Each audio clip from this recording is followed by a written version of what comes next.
Hello fragrance fans, welcome back to Real Scent Review. I'm Joe.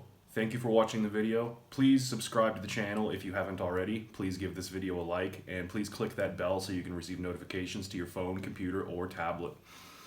So this one needs no introduction. Bleu de Chanel Eau de Parfum.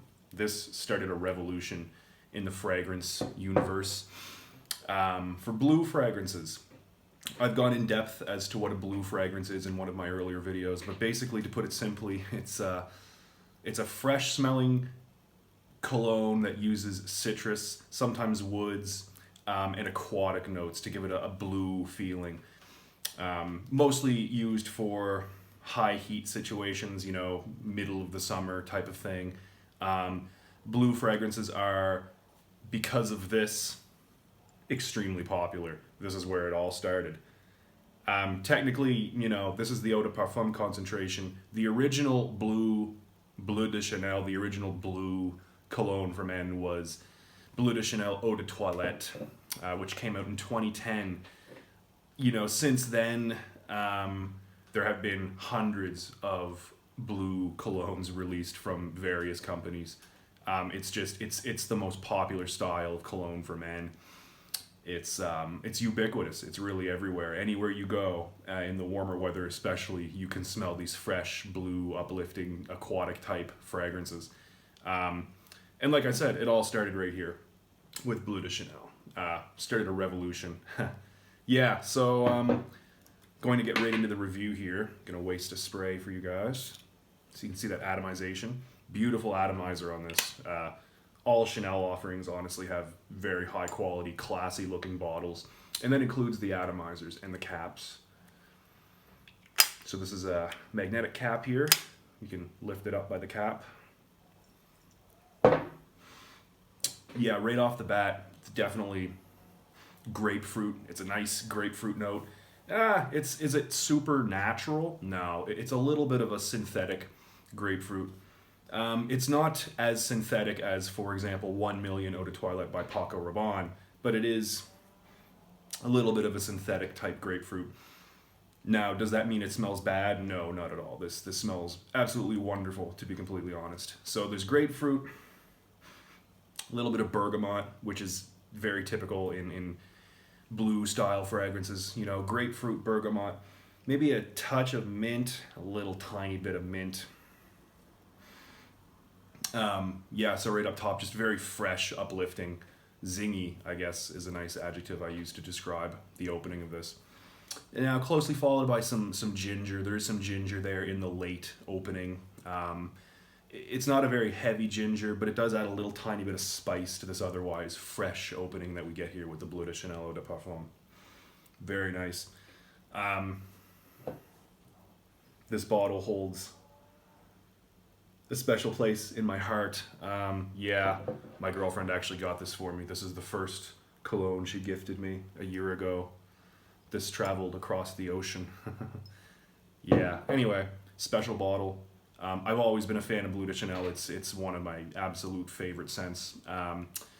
Yeah, so I've been wearing this for many years, and I can tell you that in the far dry down is where this starts to get really interesting. You know, it's not a bad scent by any means. In the opening and the mid, it's maybe not the most unique. I mean, when it came out, it was unique, but now, you know, 10, 12 years later, this perfume has been copied so many times, like I said, by so many different companies, to the point where like the blue DNA for fragrances is not new anymore. It's been done so many times. But having said that, the dry down is where this starts to get really interesting. There's a little bit of incense that starts to appear in around the mid area. Now, it's not a heavy smoky incense at all. It's more on the dry side of incense. So think of an incense stick that's not lit. That's kind of what they have in here. The ginger starts to die down. The grapefruit starts to die down around the mid area. The bergamot also starts to die down a little bit. Now, in the mid/dry down part of this, like I said, the incense starts to make itself known. There's a little bit of cedar, so it gives it a nice woody tone as well.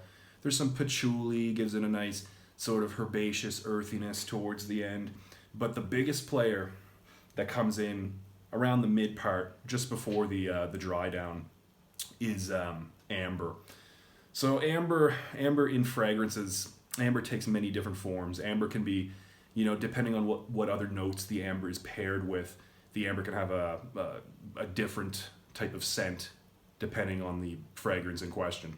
In this particular fragrance, the amber gives a very, very musky feel. So it's the dry down is very soft, warm, very musky because of the amber. It's like a woody type of musk. It's not sweet, but it's soft, almost powdery. One could say that it's borderline powdery. Very classy scent. Now, this being the original Bleu cologne that started this whole trend of Bleu fragrances, I think especially the eau de parfum concentration here it's not linear. A lot of Bleu colognes that have been, copies essentially of this one are just linear. Like all you get in some cases is bergamot, lemon, grapefruit, and some aquatic notes that are there. They're really strong in the opening, but after that it just dies down into nothing. There's no sort of progression in the life of the scent. All you get is those top notes. Now this is different. Like I said, it changes, it evolves over the lifespan of the scent on your skin. So like I said, in the dry down, the musk is definitely the biggest player here. Like I said, almost comes off maybe a little bit, almost borderline powdery. So, having said that, I think, this scent can be appropriate to wear year round. I'm gonna say the warm, musky dry down definitely makes it appropriate for cooler weather, even cold weather. But at the same time, the fresh, uplifting opening is perfect for heat, for summer, early fall, late spring. This is just a really versatile fragrance. And that's another good thing about, fragrances with Bleu DNA. They're just so versatile and everybody loves them. You can really wear them anywhere. You're not going to offend anybody. This one, however, I would avoid wearing in really cold temperatures, just because some of those lighter notes are not going to be able to cut through the cold air. And it's the same in the high heat. This has with the musky dry down, if you wear this in really high heat, it could come off, it could just make the scent smell a little bit more powdery than it's supposed to. So, I'd say 25 to 30 degrees, as far as summertime goes, would be perfect temperature for this. And I wouldn't wear this below maybe 10 degrees Celsius, for an example. So most of the year right there, you're going to be able to wear this. Depending on what part of the world you're in, that goes for most of North America, at least most of Europe. Anyway, so yeah, I digress. This is just really versatile. You can wear it any occasion, really. This cologne dresses up and it also dresses down. You could wear this in shorts and a t-shirt. You could also wear this to a business meeting, or a formal event. It's blue, but I don't know, it's a fancy blue, I guess, for lack of a better term. It can dress up and it can dress down. Outdoor wear, indoor wear, whatever. This is going to turn heads. It's very nice. So, performance. This is where, it falls short a little bit. The performance on this, I'll admit, is not excellent. For longevity, pure longevity, I do get 8 hours on my skin. Projection is not great. I find this gets maybe an arm length projection, maybe slightly less, only for the first hour, after which it starts to, get closer and closer to the wearer. Not necessarily a bad thing if you're in close quarters to other people. People will be forced to come in closer to you, and they will smell it off your skin, and it'll be very pleasant. Think being in a meeting or something, or any crowded place, really. A date. This would be also perfect for a date. Now, going back to the performance here. Yeah, the projection, not great. Like I said, after the first hour, it starts to really get closer to the skin. Sillage, it's average. The sillage is average. Maybe, even though this is an eau de parfum concentration, it's more concentrated than the eau de toilette. It does not really hang around in the air that much, unfortunately, because this is a really beautiful scent.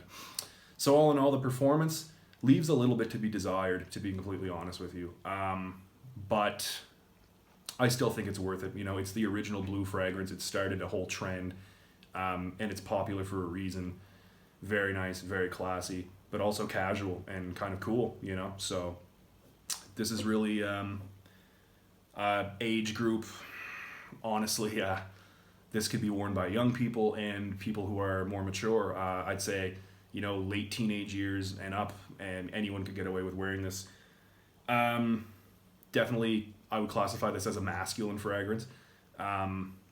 Just because some of those notes with the incense mixed with the citrus up front and the woody notes and, you know, the patchouli, it just leans masculine for me. I know there are some reviews out there that say this is unisex, and hey, if there are some women, I'm sure, out there who wear this and they enjoy it, and that's great. But to my nose, in my opinion, I definitely think this does have a masculine touch, and a significant one at that. So anyway, that leads to the final point here, is price. This is a Chanel offering. Chanel is not a cheap brand. 100 milliliter bottle, you know, retails for $130 US. Chanel is one of those brands where their offerings do not exist on discount websites. There have been websites that have actually been shut down because of selling Chanel products without Chanel's permission. And yeah, Chanel is one of those companies, that is not afraid to sue people who try to sell their products online in the gray market. However, if you do sign up, there are certain retailers online who offer discounts sometimes if you subscribe to their website, subscribe to their emails, etc., etc. Sephora, there's other ones as well. Here in Europe, there's Druni, there's Brasti, there's a number of them, where, like I said, if you subscribe, you will start to get discounts. So yeah, $130 US for 100 milliliters. Now, having said that, that's not really the craziest price out there. And for the quality here, I think it's worth it. I definitely do. And, you know, like I said, this is one where you're going to have to spray. If you want the performance, you're going to have to spray several times, like 1, 2, 3, 4, 5, maybe. And, you might have to recharge throughout the day after several hours. But having said that, it's, you know, I definitely think it's worth it if you're really into fragrances. Now, also having said that, there are hundreds of alternatives out there. Like I said, this has inspired so many different fragrances. So it's just a matter of getting out there and sampling and figuring out what you really like, you know, for yourself. There are a lot of options out there. Anyway, guys, I really appreciate you watching the video. Like I said, please subscribe if you haven't already. Give the video a like and press that bell so you can receive notifications. All right, guys. Take care. See you next time.